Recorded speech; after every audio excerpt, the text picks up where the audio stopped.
ఈరోజు మనం parts of స్పీచ్లో భాగంగా వెర్బ్ గురించి చెప్పుకుందాము. వెర్బ్ అంటే క్రియ. అసలు వెర్బ్ అంటే మీనింగ్ ఏంటి అంటే, వెర్బ్ అనేది ఏదైనా వాక్యంలో అతి ముఖ్యమైన పదము. అంటే ఒక సెంటెన్స్ ఉంటుంది, ఆ సెంటెన్స్ మొత్తంలోనూ ఒక ఇంపార్టెంట్ వర్డ్ వెర్బ్. ఇది సెంటెన్స్లో సబ్జెక్ట్ చేసే పనిని కానీ లేదా సబ్జెక్టుకు ఏం జరిగిందో అనే దాని గురించి కానీ లేదా సబ్జెక్ట్ యొక్క సిచ్యువేషన్ స్థితిని కానీ తెలుపుతుంది. ఇక్కడ సబ్జెక్ట్ అనేది మెయిన్. కానీ అసలు ఆ సబ్జెక్ట్ ఏం వర్క్ చేస్తుంది, లేదా ఆ సబ్జెక్ట్కి ఏం జరిగింది, లేదా ఆ సబ్జెక్ట్ ఏ సిచ్యువేషన్లో ఉంది, ఆ సబ్జెక్ట్ యొక్క సిచ్యువేషన్ ఎలా ఉంది అనేది మనకి దేని ద్వారా తెలుస్తుందంటే వెర్బ్ ద్వారా తెలుస్తుంది. ఇప్పుడు ఏమన్నా మనం సబ్జెక్ట్ చేసే పనినే వెర్బ్ ద్వారానే తెలుసుకుంటాము. సబ్జెక్టుకి ఏం జరుగుతుంది సబ్జెక్ట్లో అనేదాన్ని మనం వెర్బ్ ద్వారానే తెలుసుకుంటాము. సబ్జెక్ట్ యొక్క స్థితిని వెర్బ్ ద్వారానే తెలుసుకుంటాం. సబ్జెక్ట్ అంటే స్టడీ సబ్జెక్ట్ కాదండి, కర్త. అంటే ఒక వాక్యంలో సబ్జెక్ట్ ఉంటుంది కదా, అది. అంటే ఇప్పుడు చూద్దాము. రాము రైట్స్ నావెల్స్ అన్నాము. ఇక్కడ సబ్జెక్ట్ ఏంటి? రాము. రాము ఏం చేశాడో అది రైట్ అనే వెర్బ్ ద్వారా మనకు తెలుపుతున్నారు. ఇక్కడ రైట్ అనేది వెర్బ్. రాము నోవెల్స్ అన్నారనుకోండి, రాము నోవెల్స్ అన్నాడు, మనకు అక్కడ ఏమన్నా తెలుస్తుందా? ఏం తెలీదు. రాము రైట్స్ నావెల్స్ అంటే ఈ రైట్ అనే పదంలో రాము ఏం చేశాడు? రాము నావెల్స్ని రాశాడు అనే విషయం తెలుస్తుంది మనకి. అక్కడ రాము చేసిన పని మనకు తెలుస్తుందిగా.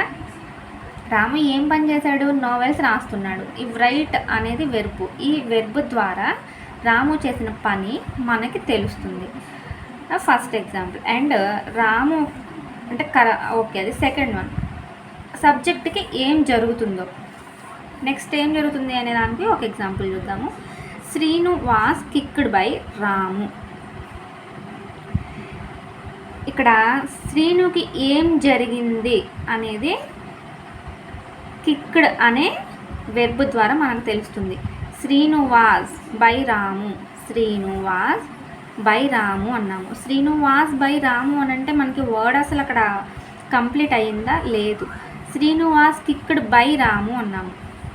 అంటే ఇక్కడ కిక్డ్ అనే దాంట్లో మనకు తెలిసిపోతుంది ఏంటి? కిక్డ్ అనే పదం ద్వారా మనకి ఏం తెలుస్తుంది? Srinu was kicked by Ramu. Srinu అనే అతను రాముకి ఒక కిక్ ఇచ్చాడు, అది మనకు తెలిసింది, కిక్డ్. ఆ కిక్డ్ అనే వెర్బ్ లేకపోతే అసలు శ్రీను ఎవరు, రాము ఎవరు, వాళ్ళ మధ్య ఏం జరిగింది అనేది మనకు తెలియదుగా. ఇక్కడ ఏం జరిగింది? వాళ్ళకి ఏం జరిగింది, రాముకి ఏం జరిగింది శ్రీను వల్ల అనే విషయాన్ని మనకు తెలియజేస్తుంది. అంటే ఇక్కడ ఏం జరిగిందో మనకి ఇక్కడ అర్థమవుతుంది. అండ్ సుహానా అంటే స్థితిని చెప్తున్నాం. Suhana is happy. ఇక్కడ సుహానా అనే సబ్జెక్ట్, సుహానా అనేది సబ్జెక్ట్, కర్త. ఎలా ఉంది, ఏ స్థితిలో ఉంది అనేది మనకు తెలుస్తుంది. ఏ స్థితిలో ఉంది? హ్యాపీగా ఉంది. ఇక్కడ కర్త అయినటువంటి సుహానా ఎలా ఉందో, ఏ స్థితిలో ఉందో అనేది ఈజ్ అనే వెర్బ్ ద్వారా మనకి తెలుస్తుంది. ఇక్కడ మీకు ఈజీగా అర్థమైపోతుందండి వెర్బ్ అంటే ఏంటి అనేది. వెర్బ్ అనేది ఏదైనా వాక్యంలో అతి ముఖ్యమైన పదము. అంటే ఒక మొత్తం వాక్యం ఉందండి, ఇక్కడ నుంచి ఇక్కడ వరకు ఇది మొత్తం ఒక వాక్యము, ఇదంతా ఒక వాక్యము. ఈ వాక్యం ఏంటి అనేది మనకి ఎలా తెలుస్తుంది? ఎలా ఈ వాక్యం అనేది ఫుల్ఫిల్ అయింది? వెర్బ్ అనేది ఉంటేనే వాక్యం అనేది మనకి ఫుల్ఫిల్ అయ్యింది, లేకపోతే అవ్వలేదు అనేది మనం ఇక్కడ తెలుసుకోవాలి.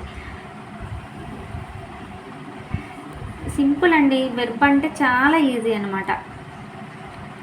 ఏం లేదు, మనం ఏం చేస్తున్నాము, క్రియ, జస్ట్ క్రియ, మన పని ఏంటి అనేది మాత్రమే చెప్తుంది వెర్బ్ అనేది. మనం ఏ సిచ్యువేషన్లో ఉన్నాము చాలా ఈజీ అసలు. అంటే మనం చేస్తున్న వర్క్ ఏం చేస్తున్నాం, మనం ఏం సబ్జెక్ట్, ఆ సబ్జెక్ట్ అనేది ఏం వర్క్ చేస్తుంది, లేకపోతే ఏ సిచ్యువేషన్లో ఉంది, లేకపోతే సబ్జెక్ట్కి ఏం జరిగింది, ఇంతేనండి బండ గుర్తు.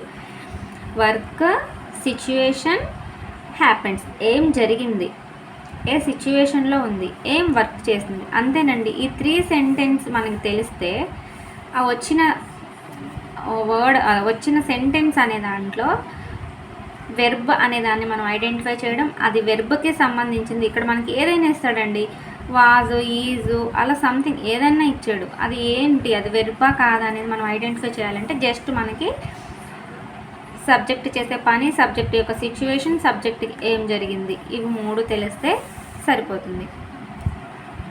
చాలా సింపుల్ అండి, చాలా చాలా సింపుల్. ఇక అర్థమైందనే అనుకుంటున్నాను. ఒకవేళ అర్థం అవ్వలేదనుకోండి, నాకు ఎక్స్ప్లెనేషన్ అనేది నాకు అర్థం అవ్వలేదు, ఇంకొంచెం డెప్త్గా చెప్పండి, లేకపోతే ఈ మోడల్లో కాకుండా కొంచెం వేరేగా చెప్పండి అని నాకు మెసేజ్ చేయండి. మీకు ఒకవేళ అర్థం కాకపోతే నేను ఇంకొంచెం మంచిగా అర్థమయ్యేలాగా చెప్పడానికి ట్రై చేస్తాను. ఇప్పుడు టెట్లో కూడా ఇది కొంతమంది అంటున్నారు, టెట్లో మనకి వెర్బ్ గురించి రాదు, లేకపోతే నౌన్ గురించి రాదు అని అంటున్నారు. లేదంటే పక్కా వస్తుంది. 5 క్వశ్చన్స్ వరకు మనకి ఖచ్చితంగా కలిసే ఛాన్స్ అనేది ఉంది. ఛాన్స్ కదండి, పక్కా కలుస్తాయి. సెంటెన్స్ అనే దాంట్లో పార్ట్స్ ఆఫ్ స్పీచ్ నుంచి ఏది ఉంది, పార్ట్స్ ఆఫ్ స్పీచ్ నుంచి ఉన్న నౌన్, ప్రొనౌన్, వెర్బ్, యాడ్జెక్టివ్ ఇలా ఉన్న వీటన్నిటిలో నుంచి ఏది ఇక్కడ మెన్షన్ అయింది అనేది మనకి ఖచ్చితంగా అడుగుతాడండి బిట్స్లో. సో ఇది మనకి మ్యాచ్ అవ్వదు, టెట్లో మనకి రాదు అనే టెన్షన్ వద్దు, మీకు ఆ భయం వద్దు.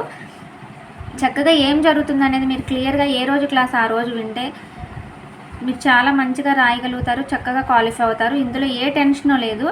మీకు 30 మార్క్స్ ఇంగ్లీష్లో 30 మార్క్స్ ఉంటే స్టోరీ అనేది మనకు మ్యాక్సిమం తెలిసిపోతుందండి. స్టోరీలో వచ్చే మిగిలిన మొత్తం గ్రామర్ ఇస్తాడు. ఆ గ్రామర్లో మనం ఏ రకంగా ఆన్సర్ చేయాలి అనేది చాలా ఈజీ అండి. అసలు మీరు టెన్షన్ పడకుండా రాస్తే అసలు అక్కడ ఏం జరుగుతుంది అనేది మీరు తెలుసుకోవచ్చు. థ్యాంక్ యూ అండి, thank you for the watching.